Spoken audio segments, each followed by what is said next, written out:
नमस्कार। सोचिए अगर बोरिंग डेटा को एक जबरदस्त विजुअल कहानी में बदल दिया जाए तो। चलिए आज एक्सेल चार्ट्स में महारत हासिल करते हैं और देखते हैं कि कैसे ये नंबर्स तस्वीरों में एक अलग ही जादू कर सकते हैं। कभी कभी ऐसा जरूर होता है ना। घंटों की मेहनत लगाकर एक रिपोर्ट तैयार की, लेकिन बॉस को वो नंबर्स का पूरा जाल समझ ही नहीं आया। ये हम सबकी कहानी है, पर फिक्र की कोई बात नहीं। इसका एक बहुत ही स्मार्ट सोल्यूशन है। अब जरा स्क्रीन पर देखिए। एक तरफ है 500 रॉ का मतलब 500 लाइनों का एक डेटा टेबल और दूसरी तरफ एक बिल्कुल साफ एकदम easy to understand bar chart. अब खुद ही सोचिए, किसी क्लाइंट या मैनेजर के सामने ये दोनों चीजें रखी जाएं तो वो किसे देखना पसंद करेंगे? अरे जवाब तो बिल्कुल साफ है। और बस यही तो है इस पूरे विश्लेषण का सीक्रेट। एक अच्छा चार्ट वो सिर्फ डेटा नहीं दिखाता, वो डेटा की एक ऐसी विजुअल कहानी सुनाता है जिसे कोई भी बस एक नज़र में ही समझ सकता है। तो चलिए फटाफट देखते हैं कि आज हम क्या क्या कवर करने वाले हैं। सबसे पहले जानेंगे कि चार्ट्स इतने पावरफुल क्यों हैं। फिर सही काम के लिए सही चार्ट चुनना सीखेंगे। इसके बाद स्टेप बाय स्टेप चार्ट बनाएंगे, उसे प्रोफेशनल डिजाइन देंगे और आखिर में कुछ कॉमन गलतियों और बेस्ट प्रैक्टिसेस पर भी नजर डालेंगे। तो शुरू करते हैं हमारे पहले सेक्शन से, डेटा की कहानी चार्ट से। यहाँ हम समझेंगे कि क्यों इम्पैक्टफुल रिपोर्ट्स के लिए चार्ट्स इतने ज़रूरी हैं। तो सवाल ये है कि आखिर चार्ट्स इतने ज़रूरी क्यों हैं?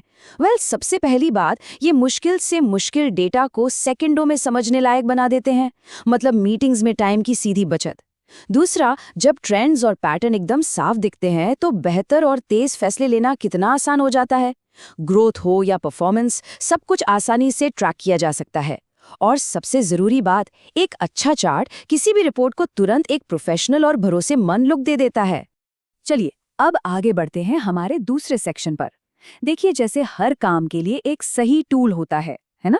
ठीक वैसे ही हर तरह के डेटा के लिए एक सही चार्ट होता है। तो आइए देखते हैं कि ये कैसे चुनना है। देखिए, ये 5 चार्ट्स हैं जो सबसे ज्यादा काम आते हैं। अगर मंथली सेल्स जैसी कैटेगरीज को कंपेयर करना है तो कॉलम चार्ट का इस्तेमाल होता है। कैटेगरीज बहुत ज्यादा हों तो बार चार्ट बेस्ट रहता है।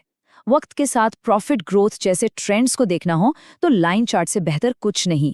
और अगर मार्केट शेयर जैसी परसेंटेज वाली बात दिखानी हो तो पाई चार्ट सबसे सही है। और हाँ, टारगेट और एक्चुअल सेल्स को एक साथ कंपेयर करने के लिए उसके लिए है कॉम्बो चार्ट। चलिए अब आते हैं सबसे प्रैक्टिकल सेक्शन पर। चार्ट बनाएं स्टेप बाय स्टेप। यहाँ पता चलेगा कि एक्सेल में चार्ट बनाना असल में कितना कितना आसान है। एक्सेल में चार्ट बनाना सच में बहुत आसान है। बस ये 4 सिंपल स्टेप्स हैं। सबसे पहले जिस डेटा का चार्ट बनाना है उसे सिलेक्ट करें। फिर ऊपर इंसर्ट टैब पर क्लिक करें। वहां से जो भी चार्ट चाहिए जैसे कॉलम या लाइन उसे चुनें और बूम, चार्ट तैयार है। अब बस इसे क्लिक करके कहीं भी रख सकते हैं। तो ठीक है, बेसिक चार्ट तो बन गया, लेकिन असली जादू तो कस्टमाइजेशन में है। चार्ट को एक क्लियर टाइटल देना जरूरी है ताकि कहानी एक बार में समझ आ जाए। एक्सिस को लेबल करना चाहिए जिससे पता चले कि एक्स और वाई पर क्या मापा जा रहा है। हर पॉइंट की सही वैल्यू दिखाने के लिए डेटा लेबल्स ऐड किए जाते हैं। और हाँ, अगर कई सीरीज हैं तो लेजेंड से ये बताना जरूरी है कि कौन सा रंग क्या दिखा रहा है। चलिए अब इन चार्ट्स को बेसिक से प्रोफेशनल लेवल पर ले जाते हैं। हमारा मकसद सिर्फ चार्ट बनाना नहीं है, हमारा मकसद है एक ऐसा चार्ट बनाना जो किसी भी प्रेजेंटेशन में सबका ध्यान खींच ले। स्क्रीन पर जरा देखिए, यहाँ एकदम साफ दिखता है कि एक डिफ़ॉल्ट चार्ट कितना बिखरा हुआ और क्लटर्ड लग सकता है। लेकिन बस थोड़ी सी फॉर्मेटिंग के साथ वही चार्ट कितना साफ, प्रोफेशनल और पढ़ने में आसान बन जाता है। बस यही हमें अपनी रिपोर्ट्स में हासिल करना है। इसके लिए कुछ गोल्डन रूल्स हैं। हमेशा एक सिंपल कलर थीम का इस्तेमाल करें, बहुत ज़्यादा चमकीले रंगों से बचें। एक प्रोफेशनल और पढ़ने में आसान फॉन्ट चुनें। बैकग्राउंड को हमेशा साफ सुथरा हो सके तो सफ़ेद रखें और एक मिनिमलिस्ट लुक के लिए ग्रिड लाइंस जैसी गैर ज़रूरी चीज़ों को हटा ही दें। याद रखें, लेस इज़ मोर। और अब एक प्रो टिप, डायनामिक चार्ट्स। बस डेटा को Ctrl+T दबाकर एक एक्सेल टेबल में बदलना है और फिर उस पर चार्ट बनाना है। इसका फायदा, अब जब भी उस टेबल में नया डेटा जोड़ा जाएगा, चार्ट जादू की तरह अपने आप अपडेट हो जाएगा। इससे घंटों का मैनुअल काम बचता है और रिपोर्ट हमेशा अप टू डेट रहती है। अब आते हैं एक बहुत ही ज़रूरी सेक्शन पर, गलतियां और बेस्ट प्रैक्टिसेस। इसे एक चेकलिस्ट की तरह समझिए जो ये पक्का करेगी कि इतनी मेहनत से बनाया गया चार्ट हमेशा अपना काम करे। इन 5 आम गलतियों से हमेशा बचना चाहिए। पहली, डेटा के हिसाब से गलत चार्ट टाइप चुन लेना। दूसरी, बहुत सारे रंगों का इस्तेमाल करके डिज़ाइन को खराब कर देना। तीसरी, चार्ट को बिना किसी टाइटल के छोड़ देना। चौथी, एक ही चार्ट में ज़रूरत से ज़्यादा डेटा दिखाने की कोशिश करना। और पांचवी, वो ध्यान भटकाने वाली ग्रिड लाइंस और बॉर्डर्स को न हटाना। अब प्रो लेवल चार्ट्स बनाने के 5 सीक्रेट्स। पहला, एक चार्ट एक मैसेज, मतलब हर चार्ट का फोकस सिर्फ एक क्लियर इंसाइट पर होना चाहिए। दूसरा, सिंपल और क्लीन डिजाइन, जो चीज वैल्यू ऐड नहीं कर रही उसे हटा दें। तीसरा, एक जैसी कलर स्कीम का इस्तेमाल करें। चौथा, लेबलिंग इतनी क्लियर हो कि कोई सवाल ही ना बचे।